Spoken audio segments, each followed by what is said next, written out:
आप देख रहे हैं JX न्यूज छत्तीसगढ़।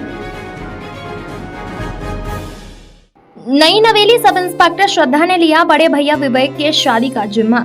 जांजगीर चांपा जिले के जनपद पंचायत बमहनी डीहा के अंतर्गत ग्राम पंचायत बिर्रा की बेटी श्रद्धा कर्ष पिता सुगंध चंद्र कर्ष 29 वर्ष ने हाल ही में सब इंस्पेक्टर SI की बेसिक ट्रेनिंग पूरी की है।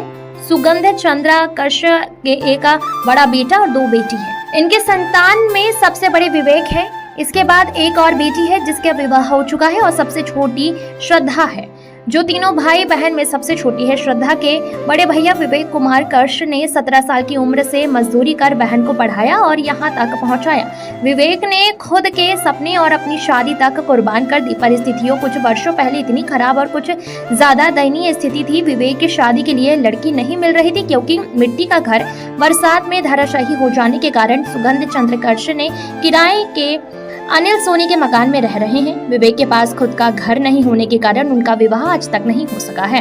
इन सब में ना तो विवेक खुद के लिए कुछ कमा कर पाए हैं और ना ही माँ बाप के जर्जर होते मकान को बनवा पाए। लेकिन मजेदार बात यह है कि जाको राखे सैया मार सके ना कोई, यह कहावत यहाँ पर चरितार्थ हो रही है।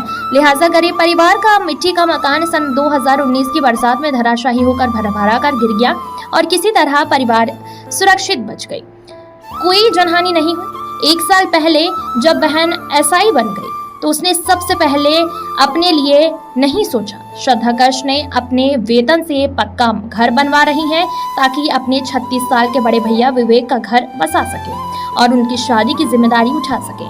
आज के समय में ये नई सोच अन्य लोगों के लिए मिसाल और प्रेरणा बन गई है। बिर्रा अंचल में श्रद्धा कर्ष की खूब सराहना हो रही है। उत्साह बहुत है सर और संघर्ष भी बहुत रहा है। संघर्ष की कहानी कहते कहते बहुत लंबा हो जाएगा, लेकिन संघर्ष इतना था कि लोग जानते हैं था क्या, और उत्साह भी बहुत है। लेकिन उत्साह जाहिर हो नहीं पा रहा है क्योंकि 1 साल की ट्रेनिंग से ना इतना सब चीज मिल चुका है कि न खुशी जाहिर हो पा रही है और नहीं आजकल गम दिखता है चेहरे पे। इसका श्रेय किसे देंगे? और आपके भाई और आपके माता पिता कितना संघर्ष किया? सबने बहुत संघर्ष किया है। जितना संघर्ष मतलब माता पिता ने किया है उतना किसी ने नहीं किया है, और खास करके मेरी माँ ने सबसे ज्यादा संघर्ष किया है। और इन सभी चीज के पीछे मेरे भैया के साथ साथ मेरी दीदी का भी सहयोग रहा है। मेरी दीदी को आगे बढ़ाने के लिए मेरे भैया का हाथ रहा है और इन दोनों ने मिलकर मुझे आगे बढ़ाया है। अन्य जो है लोगों को क्या संदेश दें? अन्य लोगों को यही संदेश दूंगी कि अपने घर के बच्चों को, चाहे वो लड़का हो या लड़की, कभी भी भेदभाव नहीं करना चाहिए और उन्हें आगे बढ़ाना चाहिए। अगर आपका बच्चा आगे बढ़ रहा है तो उसे जरूर उस मुकाम तक पहुंचाइए जहां तक वो जाना चाहता है।